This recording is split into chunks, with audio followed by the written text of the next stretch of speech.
Bună dragi urmăritori! Bun venit pe canalul nostru! Te afli la adresa potrivită, unde poți accesa instantaneu cele mai recente știri. Priviri înghețate, Birce Akalai și Ibrahim Cielicol, reuniunea tăcută la Istanbul. Noaptea lansării Netflix la Istanbul nu a fost doar o paradă de vedete, glamour și proiecte așteptate, ci și cadrul unuia dintre cele mai discutate momente din lumea divertismentului. Reuniunea dintre Birce Akalai și Ibrahim Cielicol. Deși nu mai împărtășiseră o scenă publică de mult timp, cei doi s-au întâlnit la eveniment, iar o privire a fost suficientă pentru a schimba complet atmosfera. Schimbul vizual dintre cei doi a fost scurt, dar intens sesizabil, lăsându-i pe toți cei prezenți în suspans. Nimeni nu se aștepta la o interacțiune directă, dar tensiunea era evidentă. Mișcările calculate, pauzele la mese diferite, discuțiile cu prieteni comuni aflați la doar câțiva metri distanță. Totul părea un dans coregrafiat al evaziunii. Amândoi știau că prezența lor va face titluri, dar au ales tăcerea ca unică declarație. Cel mai revelator lucru nu a fost ceea ce au spus, ci ceea ce au ales să nu arate. De-a lungul serii, invitații i-au privit pe furiș pe Birce Akalai și Ibrahim Cielicol cum se învârtea unul în jurul celuilalt, fără a ajunge niciodată pe deplin la un acord. La un moment dat, ea stătea în centrul camerei râzând alături de alți actori, în timp ce el traversa în spatele ei, cu o băutură în mână, cu privirea fixată asupra altceva. Păreau să urmeze scenariul unei povești fără sfârșit. Și tocmai asta a alimentat tensiunea serii. Zvonurile s-au răspândit rapid. Mai aveți sentimente unul pentru celălalt? Unii au întrebat în șoaptă. Alții, mai sceptici, au crezut că era pur și simplu o veche iubire transformată în stângăcie. Dar ceea ce nimeni nu putea nega era că, deși fețele lor încercau să rămână fixe, ochii lor încă aveau greutate. Un trecut comun, poate încă complet îngropat, plutea în aer. Faptul că nicio fotografie cu ei împreună nu a fost divulgată a fost deosebit de frapant. Într-o seară în care toată lumea distribuia conținut, selfie-uri și videoclipuri, absența totală a imaginilor dintre cei doi a lăsat mai multe întrebări decât răspunsuri. S-a aflat că se aflau la mai puțin de 1 metru distanță în timpul unei conversații de grup, dar nimeni nu a reușit să surprindă acel moment. Unii au atribuit-o unui acord făcut între ei, alții unei strategii de a evita titlurile. Rețelele de socializare au urmat exemplul a doua zi. #. Precum Diez Birce Ibrahim Again și Diez Silence on Netflix au devenit în tendințe. Imagini separate cu cei doi, în ținute elegante și cu priviri profunde, au reaprins flacăra. Fanii nostalgici au vorbit despre o chimie incontestabilă, în timp ce cei mai realiști și-au amintit că unele povești se termină cu un motiv.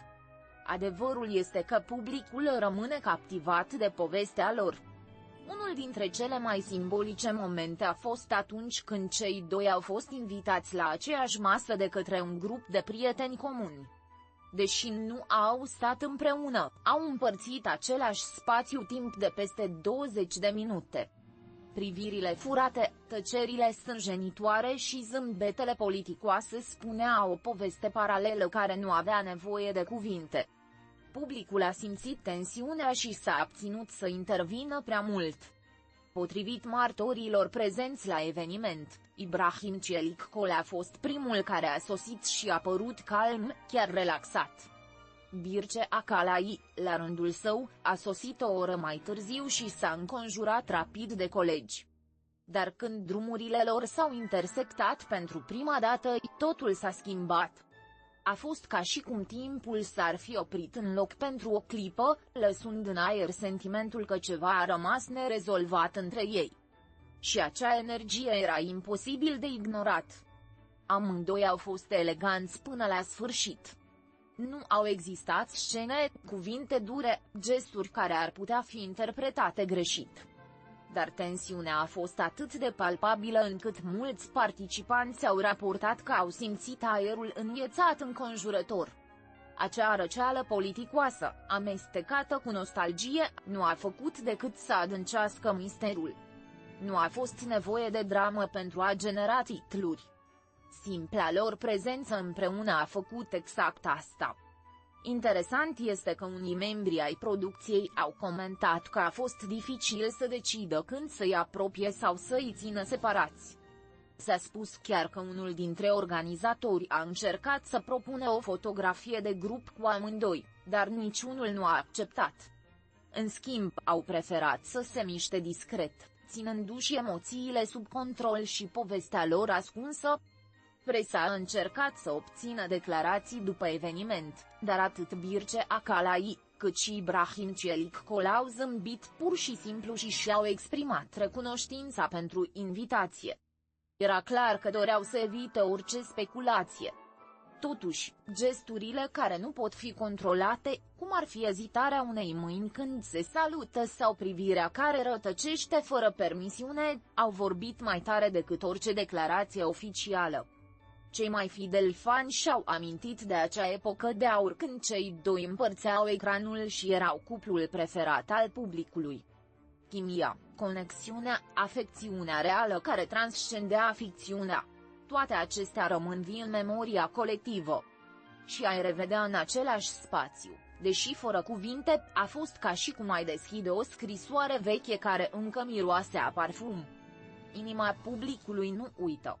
Au apărut și teorii conform cărora această distanță aparentă ar putea fi o strategie de pregătire a publicului pentru un viitor proiect comun.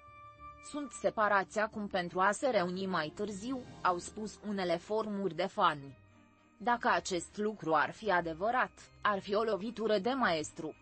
Nimic nu generează mai multă anticipare decât o reuniune emoționantă cu o istorie în spate. Secretul cu care amândoi au gestionat situația demonstrează, de asemenea, maturitate. Poate că au înțeles că orice cuvânt interpretat greșit ar putea aprinde presa. Poate că, în tăcerea lor, exista și respect pentru ceea ce erau. Nu aveau nevoie să se prezinte în fața publicului, făcuseră asta cu ani în urmă. De data aceasta, au ales să-și păstreze adevărul privat. Noaptea s-a încheiat fără scandaluri, dar cu un gust dulce amar post-gust. Cei care au participat la eveniment au fost de acord că a fost una dintre cele mai încărcate emoționante gale. Și, deși evenimentul a celebrat Netflix și noul său conținut, adevăratul scenariu pe care toată lumea a vrut să-l citească a fost cel scris, fără cuvinte, de Birce Akalai și Ibrahim Çelikol cu fiecare gest evaziv. Poate că timpul nu a vindecat toate rănile. Poate că afecțiunea nu a plecat niciodată, dar mândria cântărește mai mult. Sau poate că sunt pur și simplu două drumuri diferite care, din întâmplare, s-au intersectat din nou. Adevărul este că povestea nu pare să se fi terminat. Este doar în pauză, într-un capitol pe care nimeni nu îndrăznește încă să-l citească cu voce tare. Este acesta începutul unei noi apropieri sau încheierea definitivă? În lumea divertismentului, unde totul se poate schimba cu un simplu click, nimic nu este bătut în cuie. Dar dacă un lucru a fost clarificat în seara asta, este că unele priviri îngheață. Pentru că încă ard în interior. Pascali.